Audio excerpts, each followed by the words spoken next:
सतत जवळून आकडे हात आईच्या वैभवाला ओठाना शब्द उला शब्दकृपा जाती झाला तो सुखीचा राहत असे। बचुलाने तपास केला अवगाव केल्याचं परीनं लागला सांगत असं समर्थाचा कोठे असं एक पितांबर नावाचा शिष्य शिंपी जातीचा होता। गजानन महाराजाचा शेगावी मठामध्ये त्याने सेवा बहुता केली। तपश्चर्या म्हणाली एके दिवशी जिने अशी झाली गोष्ट एका मठात फाटके तुटके धोतर नेसला होता पितांबर ते पाहून गुरुवर इशारी ते बोले अरे तुझे नाव पितांबर नेसण्याने ढरके धोतर डोंगणाचं पाहती नारी डरते तरी झाकवेल नाव मध्ये सोलूबाई हाती कतलाचाही वाडा नाही नाव पाहता गंगाबाई आणि तडफडी जरूर माझा यजमान भीमातटी उभा वेळेची जगजेची तो काय माझ्यासाठी हे वैभव द्यायला तयार नसेल असे म्हणून काढलेले दागिने अंगावरचे गेले चौबाजूचे फेकलेले वस्त्रांचीही ती जगती दोन पेढे खाऊन निघून गेले। गजानन हा प्रकार अवलोकन केला शोक केला तर बहुतांनी त्याचं काही कारंजाचे लोक हजार वतीसाठी ते म्हणाले आपुदेवाचे अभागी आमुचा लक्षण त्याने बचुलाला परी पूजन केले आपल्या घरी परी कचारला अंतरी मोहधनाचा धरून वर्गणीचे भाषण केले विनय दाखवून ते एका समर्थाकडून समजणे अशक्य आहे होते पूजा आम्ही शब्दमयी असते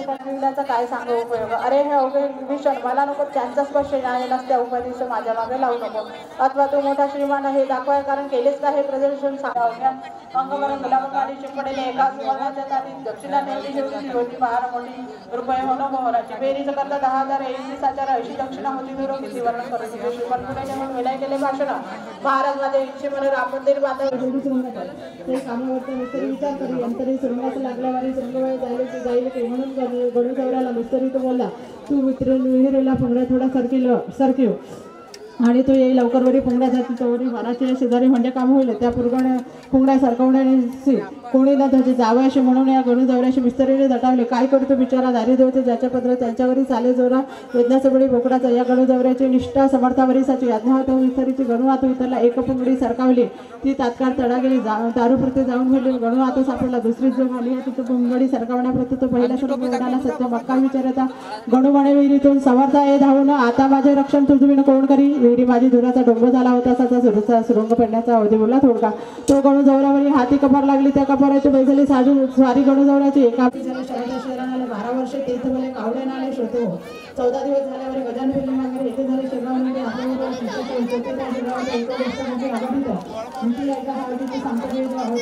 ते वेळे काही बोलते भाविकांना दिला होते आपल्या स्तंभ माझ्यावरती संतप्राती अवश्य साधेल ते बोलावे देखापत्र तेच काळ विष्णूने कधी येणार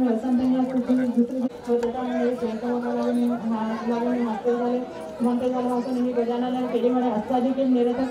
पक्षी कुठे का मागतात मारून आम्ही कसं त्यांचा बिंदू मिळते त्या भिंडाऱ्याचा याचा विचार काढून दिसतो यातून तुम्ही त्याचं मारून का मी तर त्याला सांगतो की वाहू जीवानं माझी एका गोष्ट आता सांगते की तुम्ही उद्यापासून लग्न करायला तिला नाताळी अवस्थेला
साक्षात बोलावे तुमच्या